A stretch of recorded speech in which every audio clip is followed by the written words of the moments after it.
안녕하십니까. 저는 건국대학교 행정학과 이용모라고 합니다. Well, I would like to welcome all of you to this special lecture. It is my great pleasure to introduce today's invited speaker, Dr. Chris Weible from the University of Colorado at Denver. Dr. Weible is currently an associate professor at the School of Public Affairs at the University of Colorado. He received his PhD in ecology from the University of California at Davis after getting his master's in public administration and a bachelor's degree in mathematics and statistics from the University of Washington. Dr. Weible has also been the editor for the Policy Studies Journal since 2008. He recently co-edited the third edition of Theories of the Policy Process with the late Paul Sabatier. His research focuses on studying multi-stakeholder collaboration processes in aquaculture partnerships, assessing policy designs and improving outcomes in organic farming, climate change politics, and analyzing the politics of unconventional oil and gas development using hydraulic fracturing or fracking. Well, today he will give us a talk on an overview of the Advocacy Coalition Framework, past, present, and future. So please welcome Dr. Chris Weible with a round of applause. And welcome everybody to this talk. I'm grateful for the opportunity to speak to you today. I'm going to give an overview of the Advocacy Coalition Framework, which I'll term as the ACF from here on out. I will talk about the past, where it's been, how it was created, where it is right now, the present, and a little bit about the future, which I hope some of you will be a part of. Before I begin, I would like to spend just a moment talking about the research lab that I co-direct. It's called the Workshop on Policy Process Research, or the WOPR. You can find us online, just Google WOPR. I co-direct this with Tanya Heikkila, who's the third woman from the left. She actually, whereas I worked with Paul Sabatier as a graduate student, she worked with Lynn Ostrom and Della Schlager as a graduate student. And so combined, we have a research lab that has a strong foundation in policy process research. We do work on environmental conflicts and issues of environmental cooperation. Our work is both practical and theoretical, meaning we work with decision makers, especially in Colorado. And yet we also spend a lot of our time working to influence academia.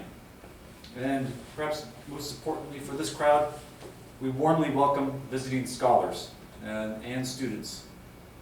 So if you're interested in coming, please let us know.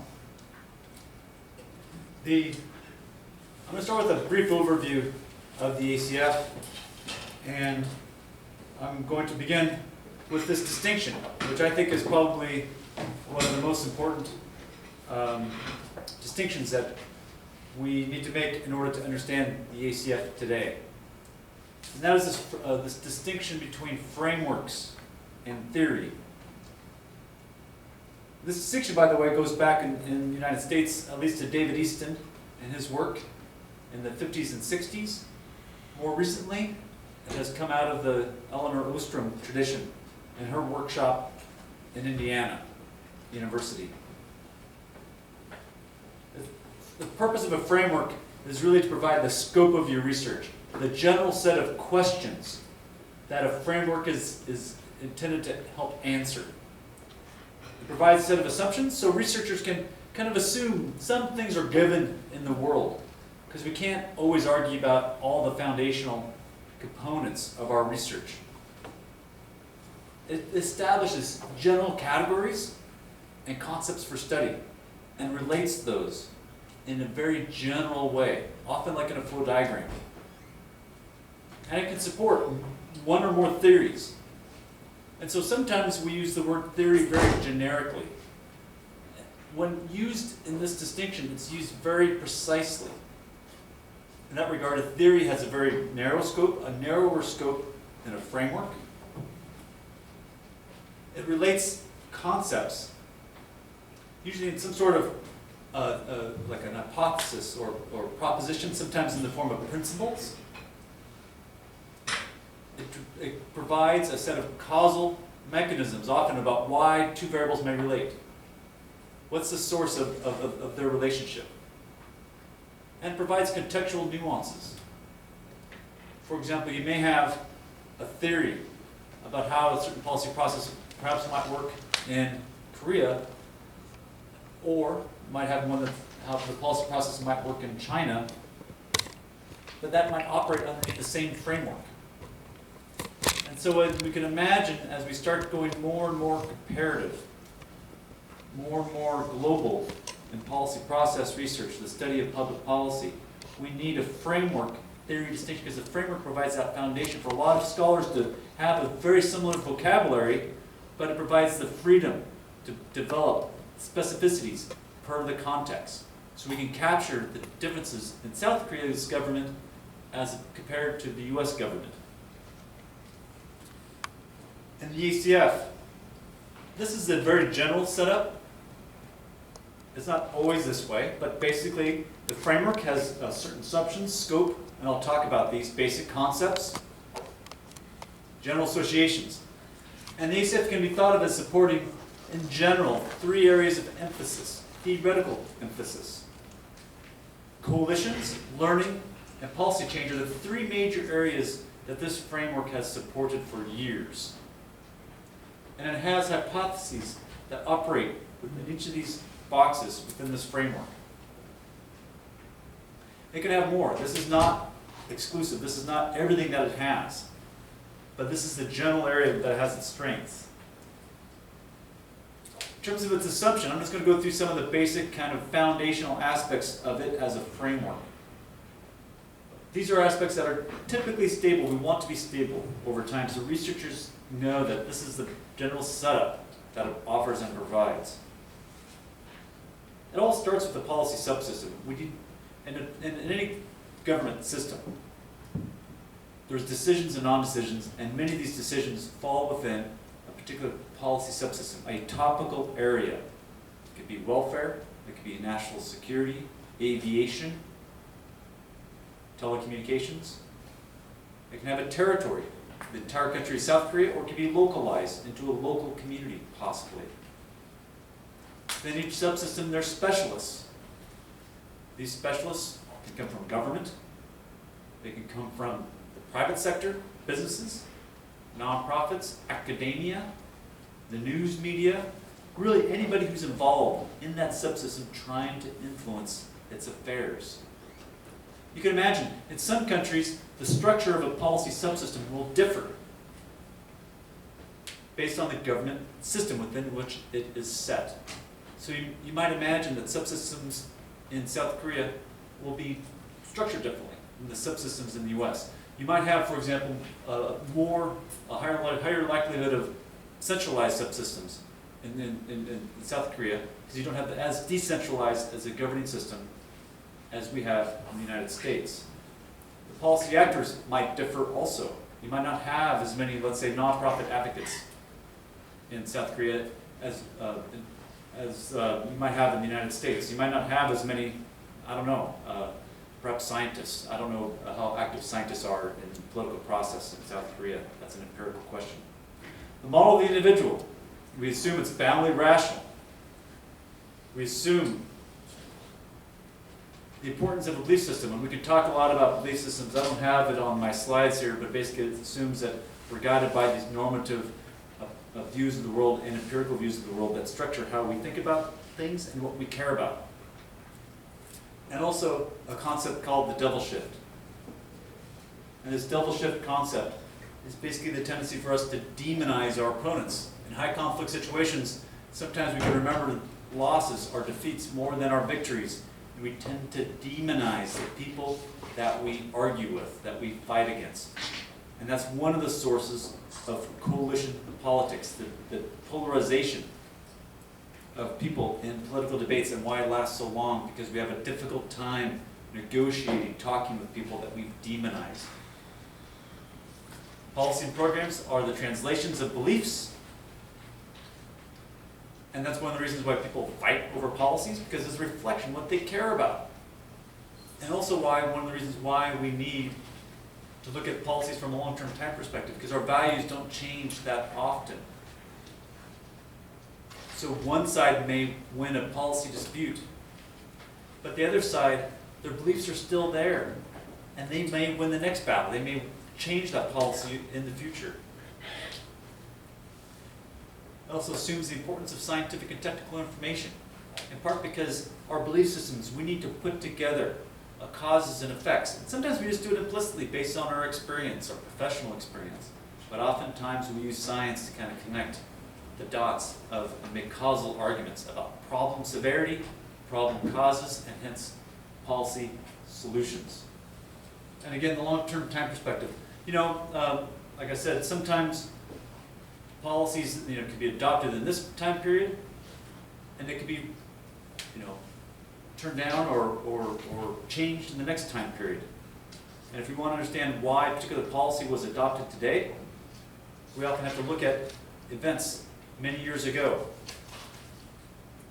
Now, these are some general assumptions. Sometimes it's okay to take a shorter-term time perspective, depending on your research question. Nothing wrong with that. But this is the general assumptions that the framework is based on. They're the norms. They're not strict rules. The scope. This framework is most applicable to high conflict, contentious policy issues, the subsystem level, especially if you're interested in questions of coalitions, learning, and policy change. Yet at the same time, people apply this framework outside of this scope all the time. Not all the time, well, frequently, I would say. And for example, some people apply it to understand organizational level of analysis and not policy subsystems.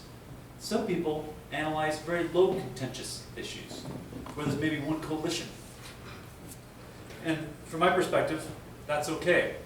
You just have to be careful in how that's done.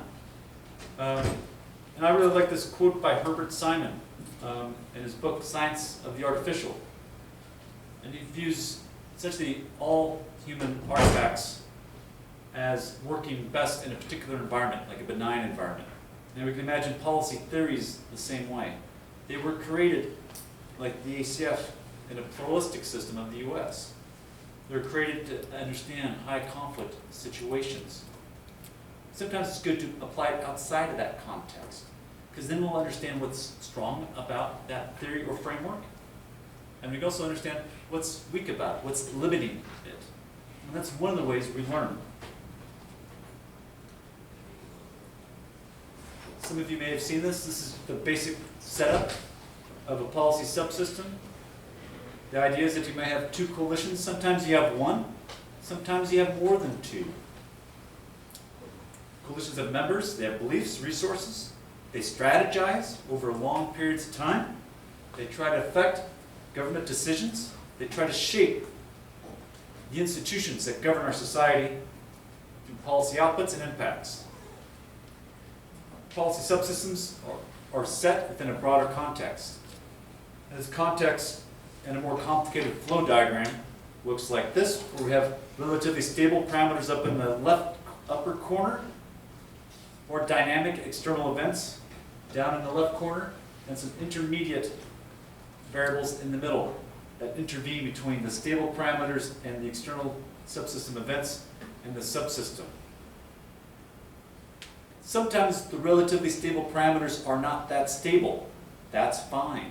In South Korea in particular, one of the reasons I find it so fascinating historically is how rapid the change has been in the last 30 years. And so those relatively stable parameters may be very stable in the United States, but they're less stable here. Sometimes changes in external subsystem events may not matter in subsystem and subsystems, but matter in others. I would argue, at least in the South Korean context, because many subsystems on some topics are very centralized, that elections matter probably more here in general than in the United States. Because we can have a new president, and I would put money on it, that most policy subsystems in Colorado wouldn't change at all. It's so distant. Here, less so. Of course, there's exceptions to that.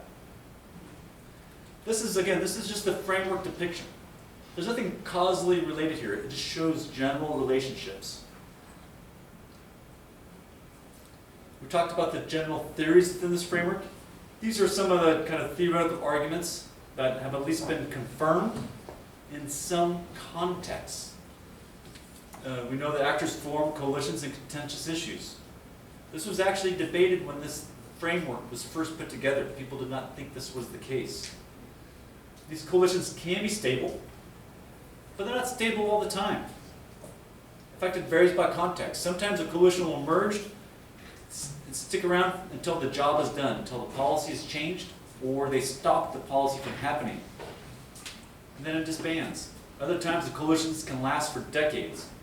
It matters by topic. Often there's defections, especially if a coalition includes members that are political appointees. And those members will flip as the political parties shift in power. Learning occurs mostly within a coalition, and less likely between coalitions, because we tend to learn from our friends, and we don't like to learn from our opponents. And there are several paths to change.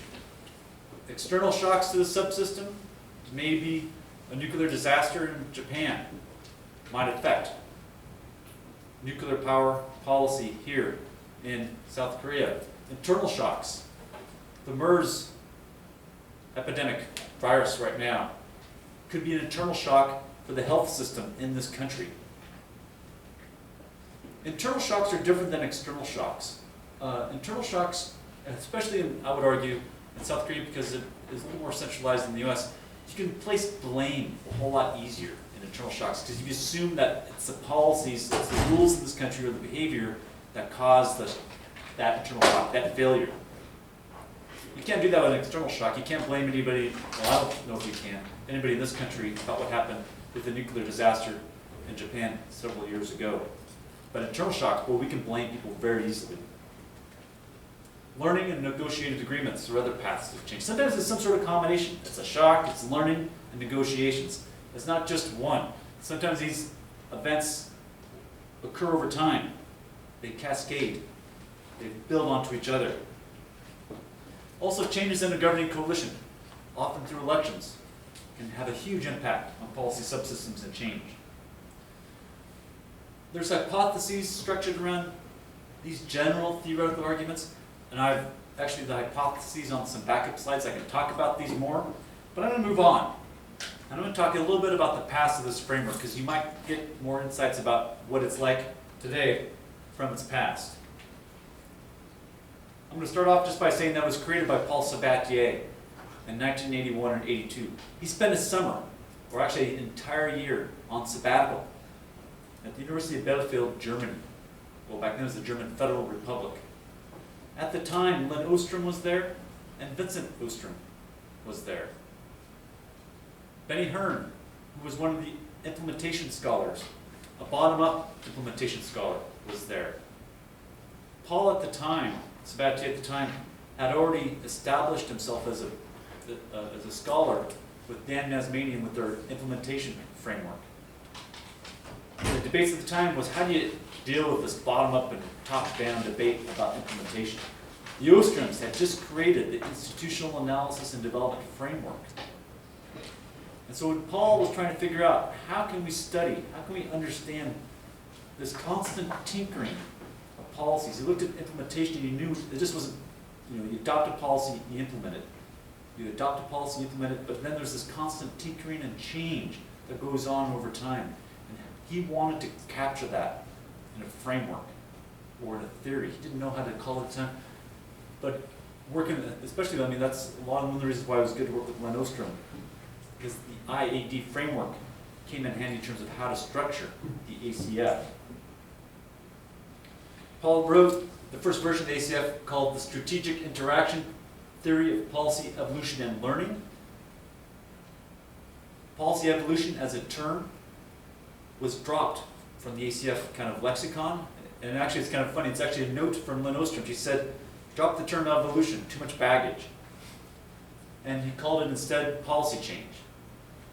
But that evolution, this constant tinkering, was part of the idea. That actually policy change doesn't really quite capture. Evolution suggests something ongoing. Policy change suggests a change, a single change. So it is different imagery. But that was the intent. He submitted a special issue to Policy Sciences, a journal. And in fact, I think Peter de Leon was here a couple years ago. Peter and Paul were good friends, and Peter's a very dear friend of mine. And he was the editor at the time. And he was very supportive of the special issue. And actually it was a special issue with like a collection of 5 or 6 applications of the ACF. Peter was a strong supporter of this, but then Peter stepped down as an editor. And this other person, which I won't mention, came on as an editor and actually rejected it. And this was the letter that Paul got, part of the letter. And I edit the Policy Studies Journal, and I think I've probably dealt with maybe 5,000, 6,000 reviews, peer reviews. I don't think I've ever seen one this blatantly just mean as this, where it ends with the problems with this paper are legion. This is about as bad as it gets in review. Maybe someone in here got a worse review than this, but this is pretty bad.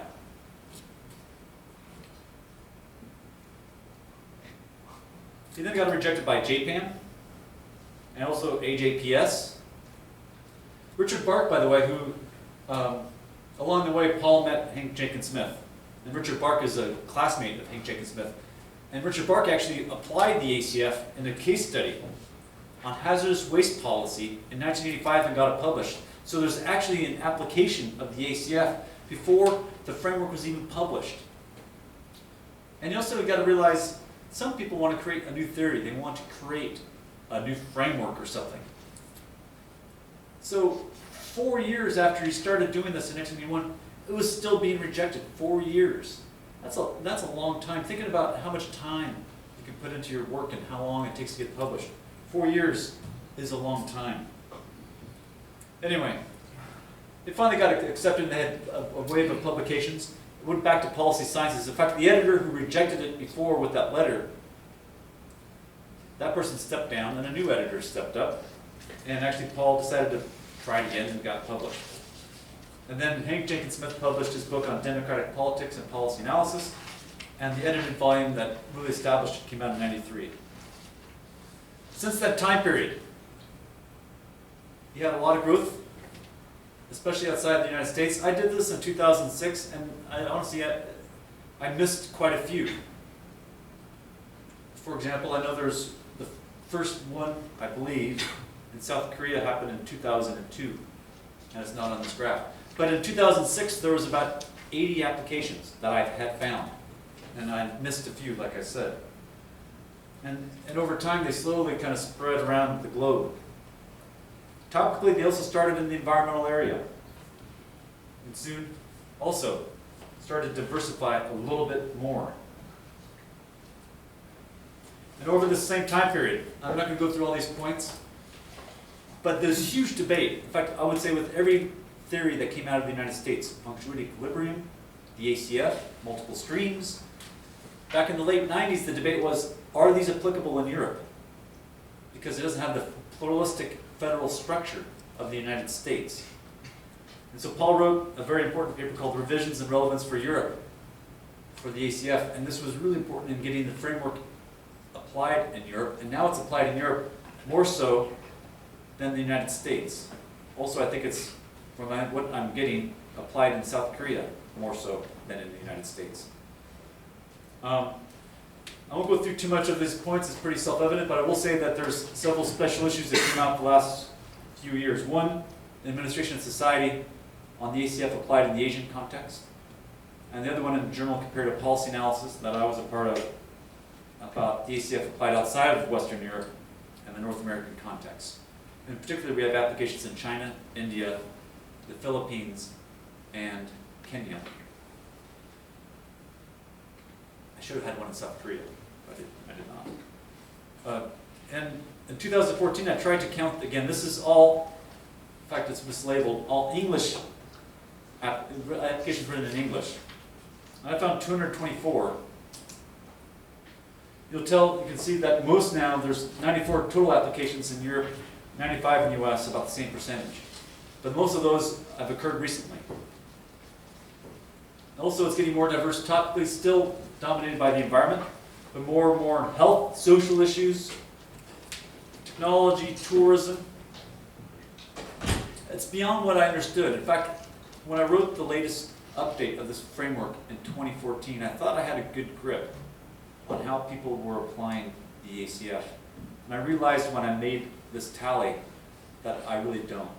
That there's so many people applying it that I just didn't know that people were supporting the hypotheses, confirming those hypotheses, or rejecting them, how they were applying it, the methods they were using. I just didn't know. And this is one of the reasons why I'm very glad to be here today. But I could say this, plenty of efforts were going on. And this was very exciting. And so, what we're seeing today is various assessments. We didn't know whether or not it's working or not. It might not be. Are these hypotheses being refuted? And so John Pierce, who's a former student of mine, he's now at Seattle University, he's actually coding all 300 English written applications. Daniel Norstedt and Kristen Olofsson are doing the English and the Swedish ones in Sweden. We have people doing similar analyses in Germany. One of my students is doing analysis in China, and the 30 applications there. And Sojin Jang, who's from here, Kyongdong Park, or two Korean students I work with, we're coding all 67 applications in Korea, both in the Korean language and in the English language. Again, the point is, what's working and what's not. And this framework, we have to assess, has it outlived its usefulness? And if it is useful still, how can we improve it even more? In terms of what we're finding, so, Sojin and Kyongdong Park, they finished this coding literally last week. And so I'm not prepared to go into depth about what they found in their analysis. But there's 62 Korean applications that we found. These are peer-reviewed publications, not books, not dissertations, not master's theses. 5 in English. Most of these started to occur after 2009. The first one being in 2002. Topically, more diverse here than globally. If you might recall, most applications, about half, are in the environment. Here in South Korea, a lot of the applications are in social policy, development policy, and a splattering of others.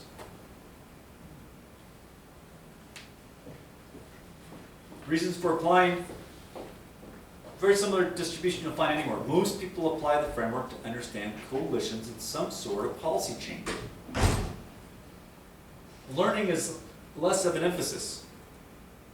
In fact, I would argue that learning is probably one of the most understudied areas of the framework and probably the most elusive. It's funny, in part because the framework was originally intended to understand learning, which is part of that ongoing tinkering, the ongoing evolution of policy over time. Learning was supposedly a big part of that, and it is. What we've learned over time, which isn't really much to say, we just learned how complicated it is to study learning, and even document it, measure it. In terms of the strengths, a lot of people will say, at least this is what we're finding in the publication, that yeah, it helps explain things like policy change, coalition interactions. And it's better than the policy cycle, the status heuristic, which is kind of, I guess, a compliment. In terms of the weaknesses, inapplicable or less applicable to less pluralistic societies like South Korea. And then there's 2 or 3 others. I highlight the red one because that's, I think, really relevant. I do think 2, 3, and 4 are relevant, but I will tell you, US scholars will say the same thing. They'll say 2, 3, 4 are problems with the framework, and actually I agree. The The first one is the question to ask. You know, how applicable is it here?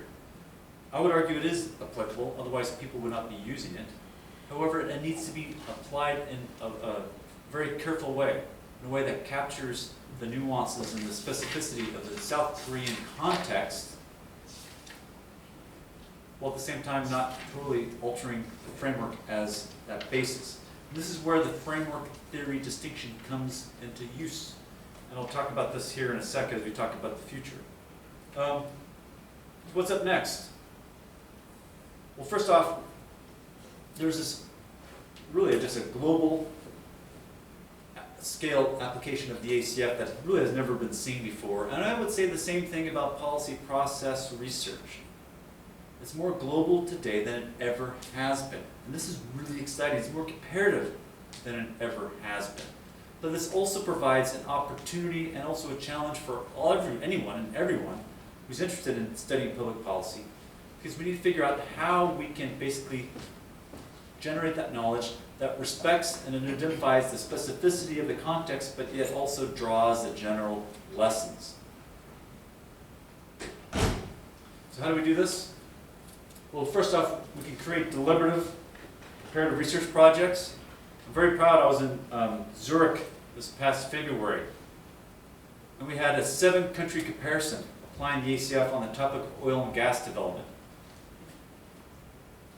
All 7 studies applied the ACF. All 7 studies answered the same questions in different contexts, and I think I learned more about the framework and more about the strengths and the weaknesses from that workshop than I ever had in any other experience that I've been a part of.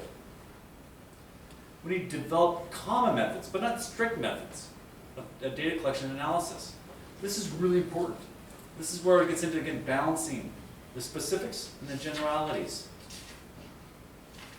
The problem is this: when I was looking at applications, I see people refuting hypotheses or supporting hypotheses. What I don't know is whether or not their finding is contingent upon the method they're using or the context within which they're studying. Because if everybody's using different methods, you may come up with slightly different results. And it's especially bad if I can't tell the method of data collection that was used or how it was analyzed. So if people are interpreting, let's say, a certain type of belief, a secondary belief versus a policy belief differently across contexts, we won't learn anything at all. This is really problematic. Again, we don't want strict rules. We just want best practices. We just want general guidelines that can be adapted to a certain context, but can enable at least communication and for people to do these assessments, to build up that knowledge and learn what's working and what's not working over time. And finally, excuse me about the abbreviation. ICPP is basically the International Conference on Public Policy. If anybody from in this room is going to go to Milan, let me know. We will be having a meeting about pushing forward basically a common research agenda on the ACF using common methods of data collection. And finally, I think to move forward is to think this framework theory distinction. Maybe create country-specific hypotheses or expectations that are unique to the South Korean context. Then we can also compare and contrast with what's working in, Sweden to Switzerland to the United States. But you also have that common framework, so we can still learn from each other that foundation which the ACF can provide. And finally, to what end? Assume all this works. Assume we have this great comparative agenda. Assume we have all these great applications. So what? At the end of the day, why does it matter? This is a question I think sometimes, especially when we think about policy theory, we forget the practical element and the obligation we have as scholars to contribute to society. And somewhere along the line, we need to start thinking about how the ACF can be a tool that can be used in that regard, which it typically has not been to this time, at this period of time. How this happens, I'm not entirely sure, but that's where we need to go. And at that, thank you, and I look forward to our discussions. Okay, thank you. Now, I would like to open the floor to questions and comments from the audience. So if you have anything, then please raise your hand. Before you ask any questions, would you tell me about what you are doing, who you are?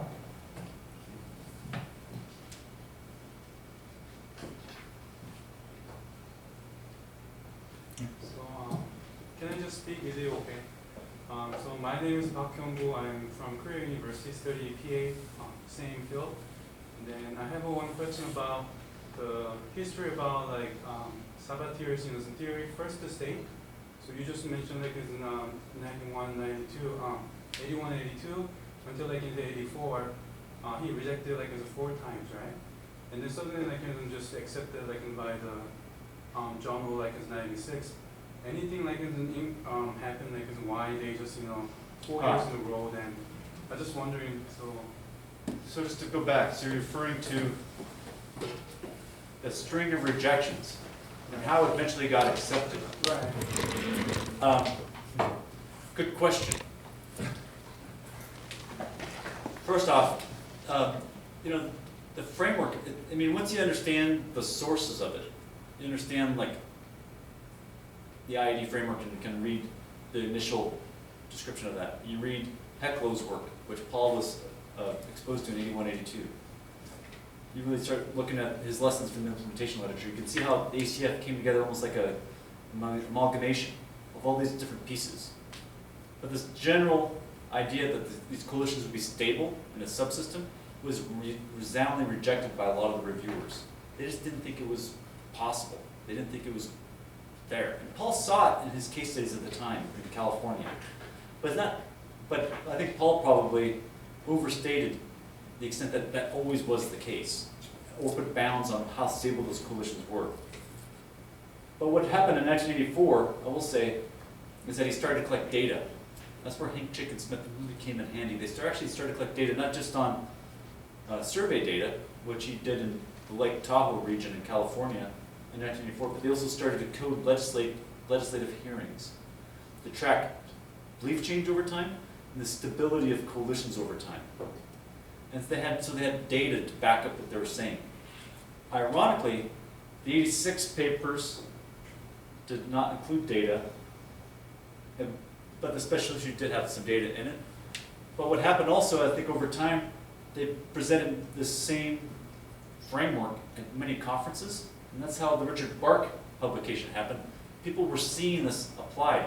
Ken Meyer, some of you might know, cites also the ACF in his book on bureaucracy, and I think in 1984 even. So people knew about it. A lot of people knew about it.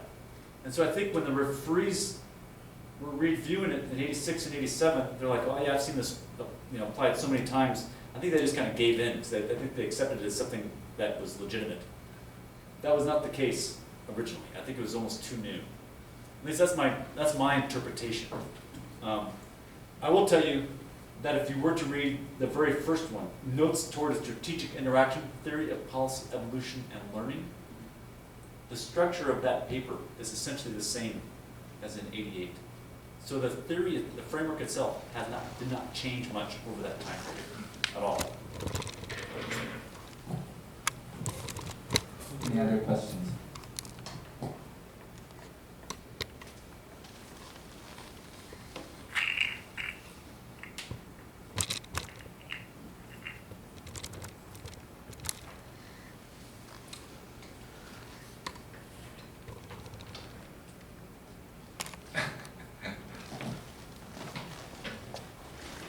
Then I'll have one question about your presentation. I saw that there are more application of ACF in the field of environment than the others, right? Is there any specific reason why the environment has heavily used this kind of framework? Right. Well, I think that's a good question, and we could probably each have an answer.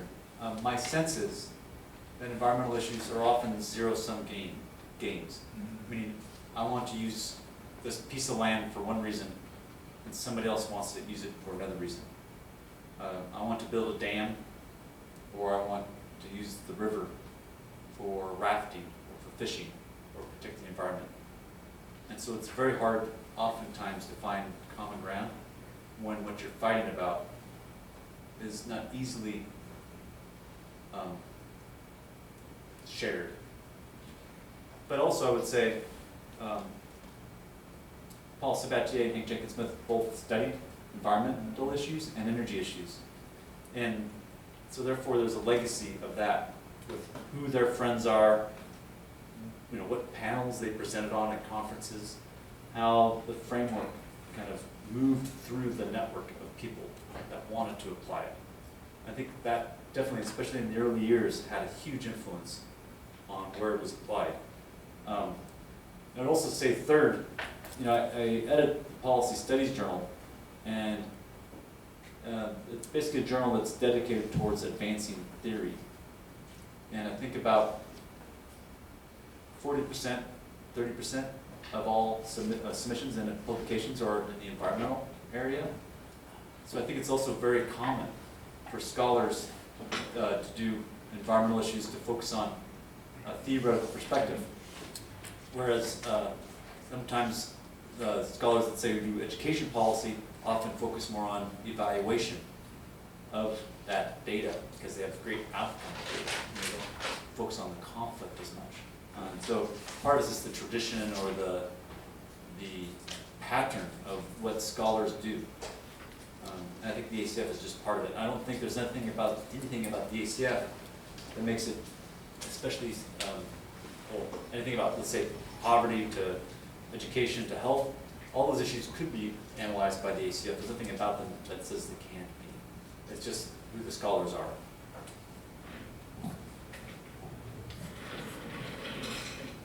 Professor Moon. Jay Moon. Oh, hi, Dr. Moon, how are you? Very good. I have just a very quick question. While ACF has been appreciated by many people, and they really appreciate the utility and benefit of the framework for particularly policy process. At the same time, a lot of people say, well, it's too comprehensive, it can be applied to any policy issues.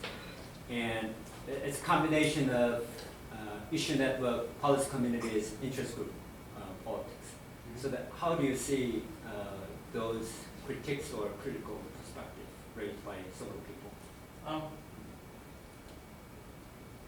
Just to back up a little bit, I have a lot of concerns about the framework, and I think there's reasons why we should consider not using it anymore. That's not one of them. Yeah, it does kind of bring in a lot of, it's very comprehensive in its structure. And especially if I were to kind of back up, if people were to actually take this flow chart seriously, it can be very daunting to try to apply it. That's also why I think if a person were to analyze and read a lot of applications, most of this flow diagram is not actually studied. They zoom in on a particular subcomponent of it, and they don't look at all the components together at the same time. Some people will. I will say, for me, for example, and the work I did as a young scholar, still a young scholar, and as a PhD student, I really focused up here. In fact, I don't think I looked at any government decisions. I used network analysis to understand the structure of coalitions. In fact, I didn't really realize, I kind of knew that, but it really didn't dawn on me that the ACF is known for as a study of policy change. And then I realized after applying for 10 years, I was like, wow, I've never actually applied it to study policy change. I've only applied it to study the structure of coalitions and how those coalitions change over time.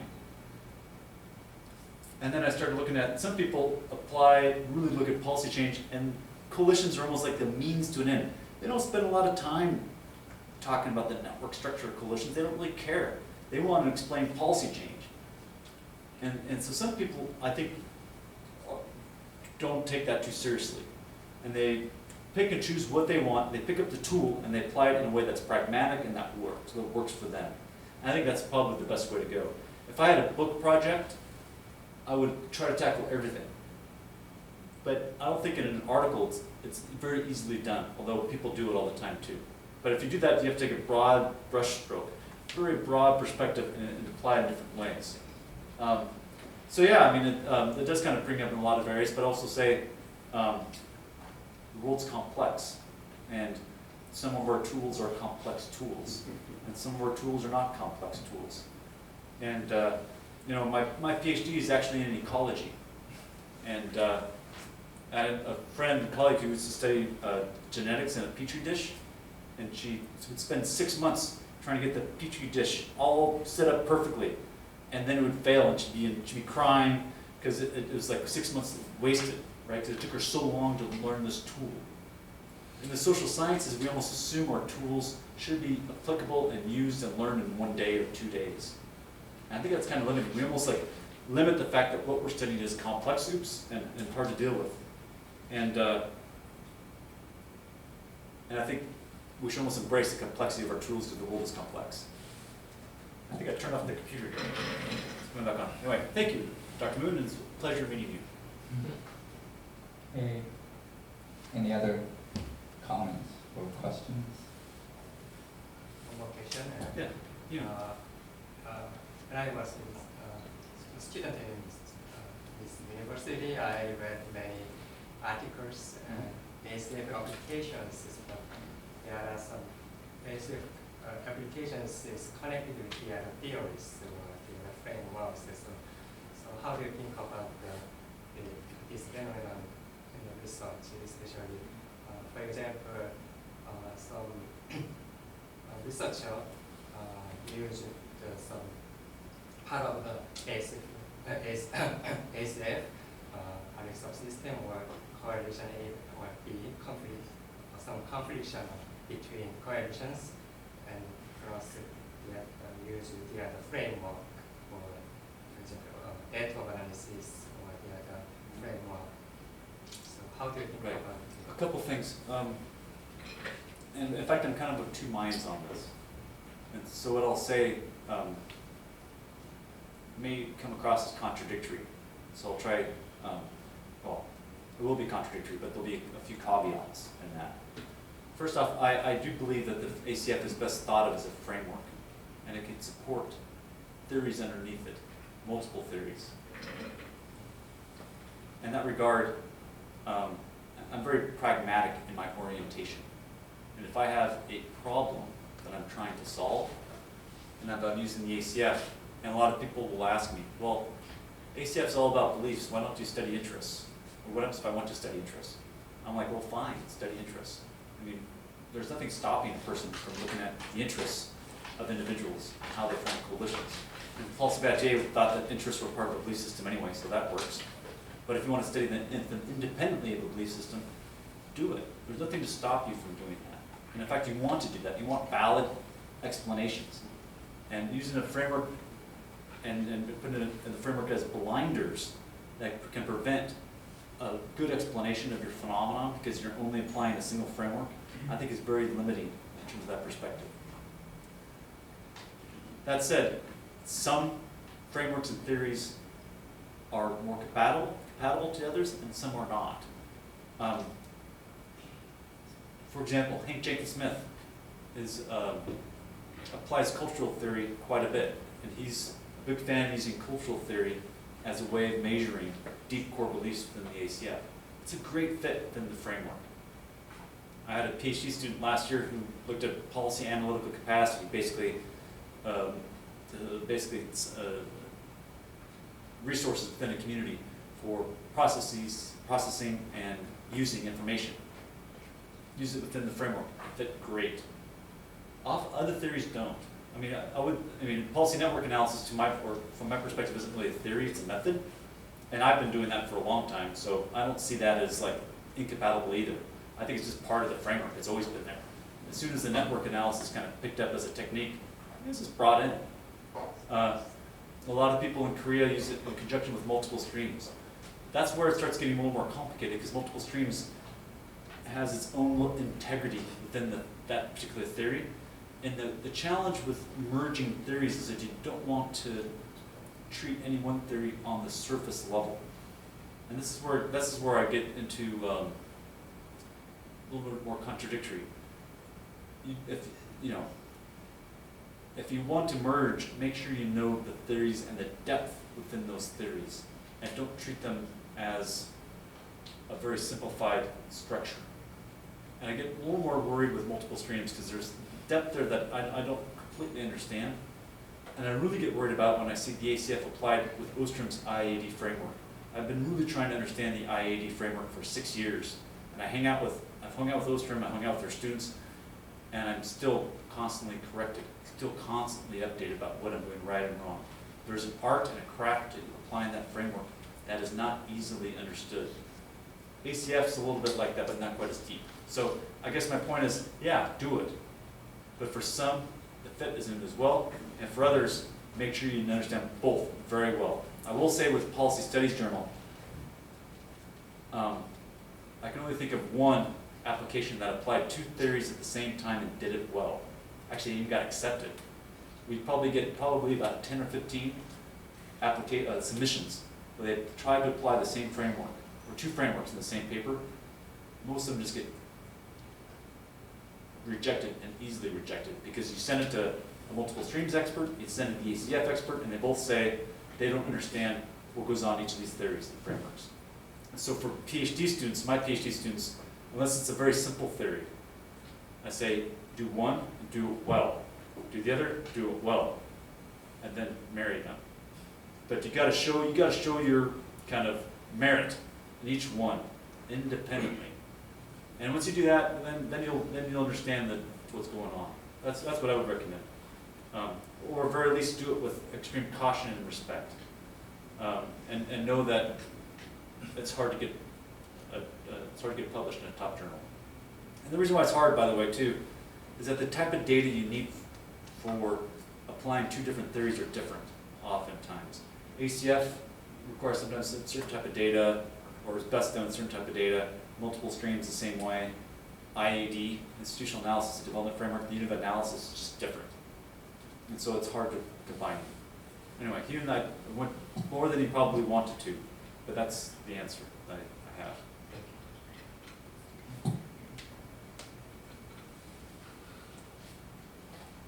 Anyone else?